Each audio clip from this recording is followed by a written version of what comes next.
In it. Oh my. No one even on it. That was crazy. Oh my God. It's still going.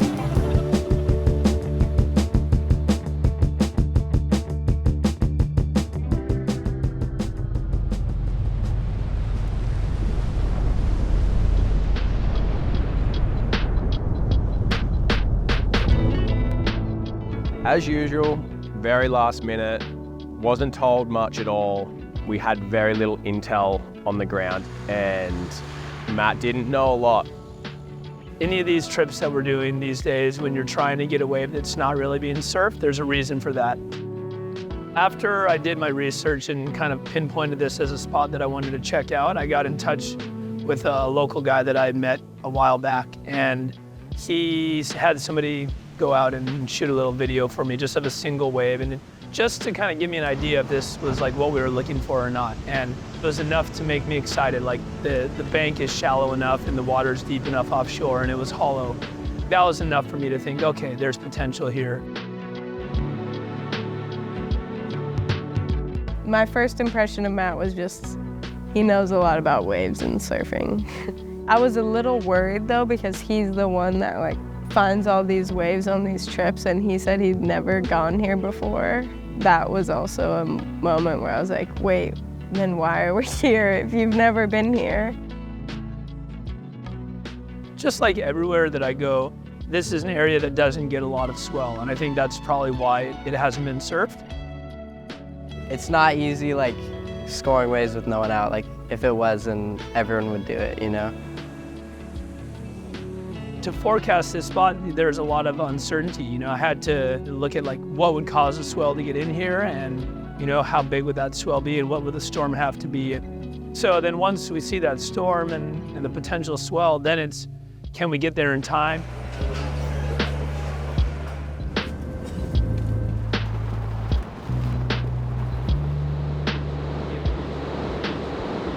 We just got here and it's still super small, but you can tell this shorebreak, it's kind of like a shorebreak that runs, it's super shallow. Been looking at it on Google Earth, and there's like a little knuckle here and then sort of like a running sandbar and then another knuckle down there. And we kind of theorized that one of these two zones is gonna have a sandbar.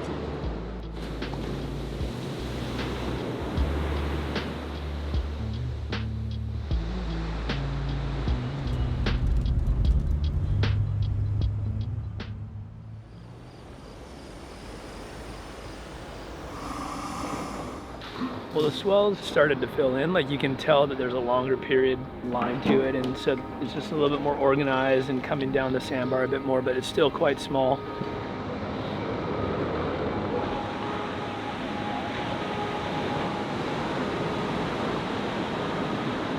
No one knows, no one surfed this one, so we don't know, but currently it's just like 2-foot barrels running into dry sand, and we're just washing the 3 days of traveling off.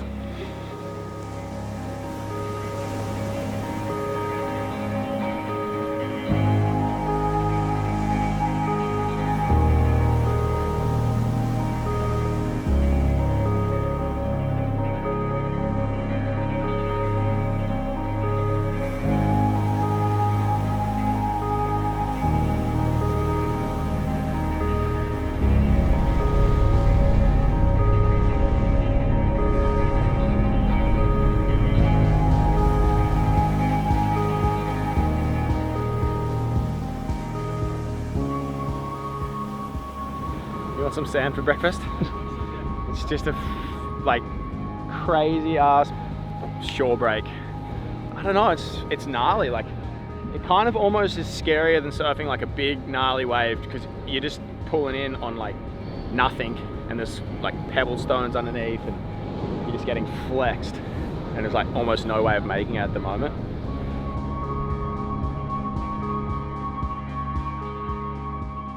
Yeah, to be honest, that night I was pretty jet lagged and I couldn't really sleep, and I was just like, I was so bummed at them.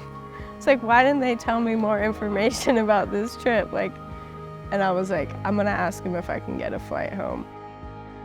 I definitely had a lot of doubt. It looked pretty shocking. It was like lapping on the shore. it looked really bad. It was like borderline unsurfable. There was backwash in it. It was a disaster really for the amount of hours we'd traveled.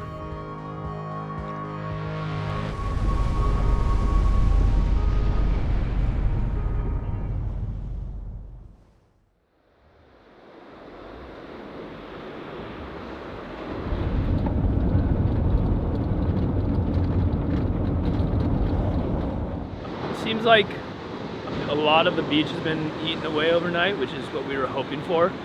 Kind of theorized that might build a little bit of a gutter and a bank for us, and the small ones are still right on shore, but that last set I just saw was like 10-15 feet offshore and just running super heavy, but maybe like a little more of an entry than the crazy shorebreak ones last night, and that's a good thing because last night was pretty crazy. So I have hope, and especially the tide's high right now, so if the tide drops, I'm hoping it'll push a little bit farther off the bank and we could be on. I think the reality just kicked in that for the first time in my life, we're at a right point that's probably going to be firing stand-up barrels with 4 people. That's never been surfed. That's never been surfed. What the fuck? Oh my God. The wave I just saw then was mental. In it. Oh my God. That is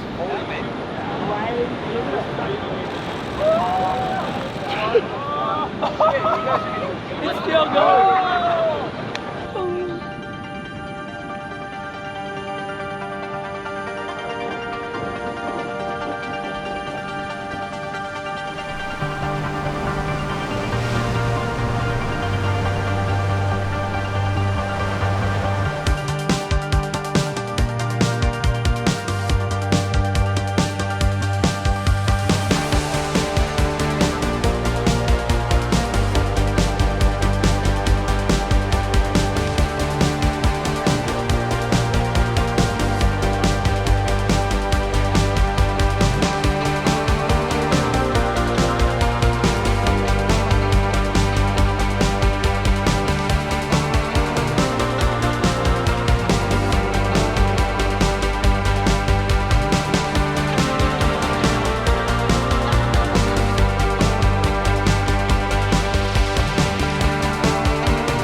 This is the craziest wave I've ever surfed. I was like terrified, like shaking after my first couple, like.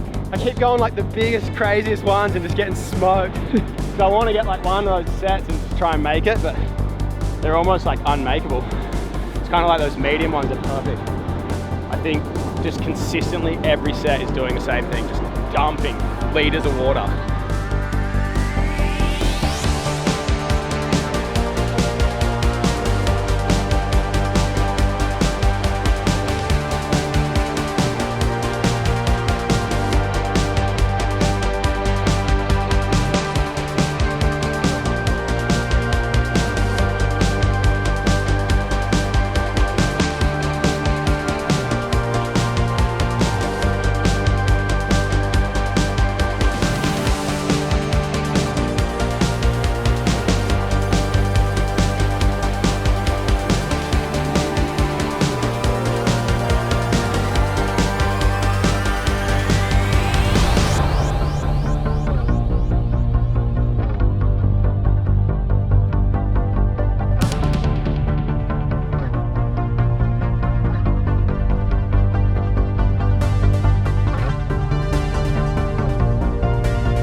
1,000,000% the wave of my life. Like, I'm fully speechless. It honestly just was so square, and I had no other, like, nothing I could do. I just had to, I was literally doing these ones, like, just. That was crazy. Oh my God. This is like, this is as good as right points get. 100%. Like, honestly. I don't think I've ever been that happy for somebody in my life. Yeah.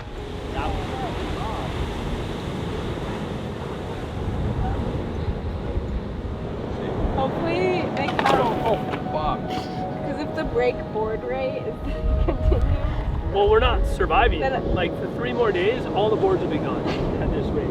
Yeah, we're gonna have to get B-board that thing. I kind of like couldn't believe it because seeing it the day before how it was pretty much a straight sandbar, and then seeing it the next morning, it had changed so much. I think it was probably after one of my first waves where I got like a pretty long barrel, or like seeing Timo get a barrel and seeing Soli just get like a 15-second barrel. That's kind of when it like sunk in, when I was like, yeah, we're scoring.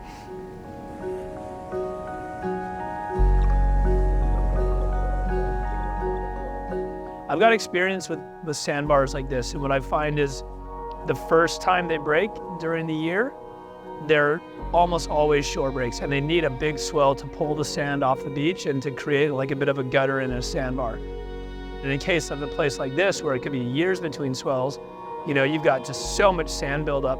I was worried, but I wasn't too worried. I kept telling the crew, like, don't worry, you know, like there's a lot of swell coming. Probably what was most interesting and exciting about this wave is watching the sandbar change every day. You know, it went from being a complete shore break where it was breaking onto dry sand, and then each day you could tell it was changing, like even from morning to evening, like 4 hours difference, the sandbar was shaping up, and it was just getting better and better. It was always fast, and it was always heavy and hollow, and yeah, it was just kind of navigating those changes. It was really interesting.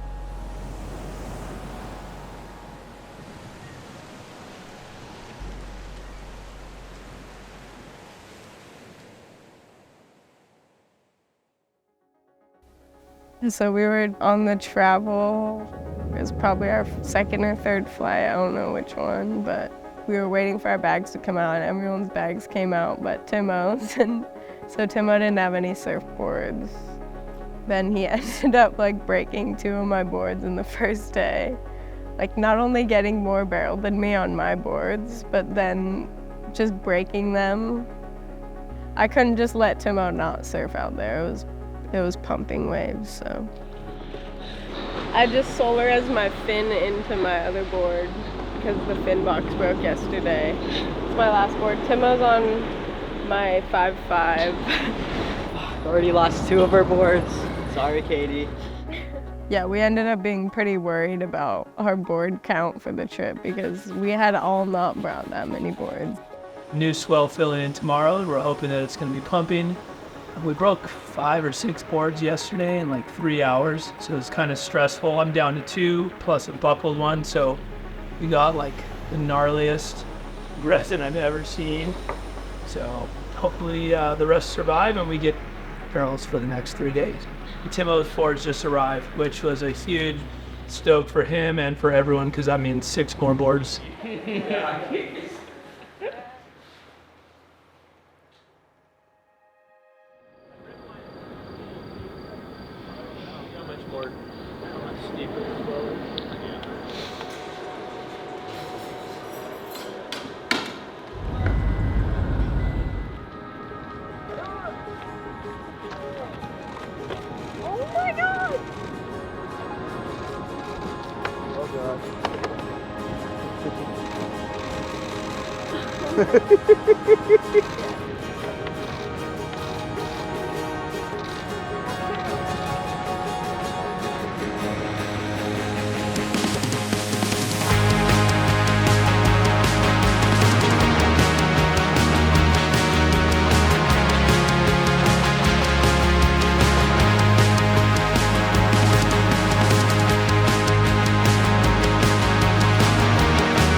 I got the wave of my life today.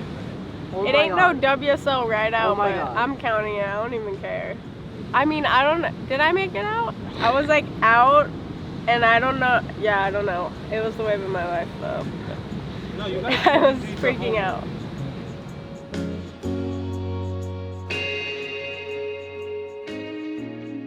Caity's performance this week is going to go down as some of the best surfing we've ever seen. It was crazy just to watch her getting better and better as the days went by. You know, she would ask Soli for some advice, and then you'd watch her implement it on the next wave, and then like 5 waves later, she's surfing even better.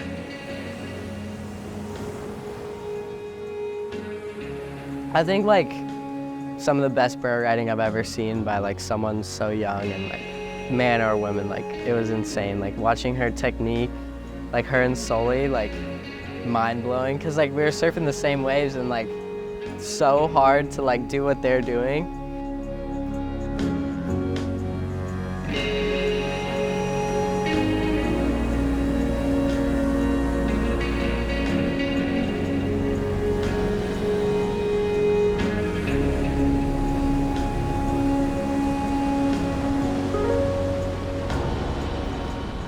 I don't know. I mean, this is why you surf. This is better. I don't surf to win contests.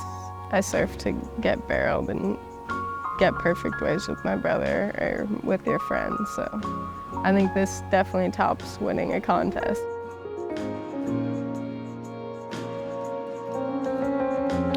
It's freaking crazy. Look at this. No one even on it. This trip's been the hardest one for me to walk away from, because it's just that special. There's something about, you know, like a grinding sand bottom point.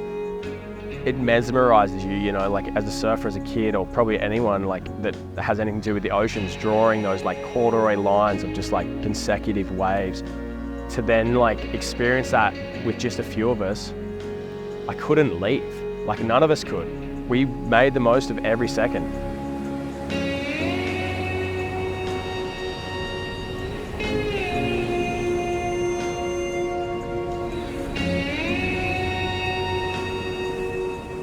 It's what surfing is completely all about. My friend Kyle Thierman said something a while back. He said, as surfers, we spend years chasing seconds. And I think that perfectly sums up this wave and the experience here. And also like the lifelong pursuit of waves like this and of new waves. This season, I really wanted to focus on exploration and finding new waves. And I think we were really fortunate to get to do that. And I also think we were fortunate in that when we did go and search for waves, we found, you know, what we were looking for. Like it could have gone the other way completely. That's kind of the point of this whole project, is to inspire people to be searching and to look for new things. And you might not always find what you're looking for, but you always find an adventure. And you know, if you try hard enough, someday you'll eventually find it.